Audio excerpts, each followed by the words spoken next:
Hello बच्चों। बच्चों question है एज पर डेबोरास triad atomic mass of the dash was approximately equal to the mean of atomic masses of the other two element. देखो क्या लिखा है, mean of atomic mass of the other two elements.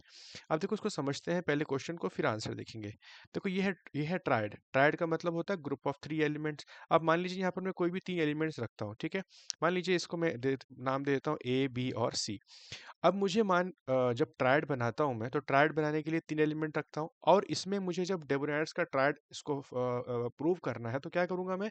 तो ये जो ए है और सी है, इन दोनों का क्या निकाला जाएगा, इन दोनों का निकाला जाएगा मीन। ठीक है, ये निकल के आएगा मीन ऐसे। और मीन जब यहाँ पे वैल्यू निकल के आएगी, तो वो मीन वैल्यू किसके इक्वल होनी चाहिए, बी के इक्वल होनी चाहिए, राइट।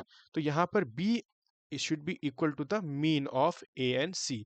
तो अब बी क्या है, बेसिकली मिडिल एलिमेंट है, और यही उसका आंसर होगा। ठीक है, तो क्वेश्चन में बेसिकली ये पूछा था कि कौन सा एलिमेंट है जिसका जो मास होगा वो अप्रोक्सीमेटली इक्वल होगा किसके, mean of the atomic mass of the other two elements.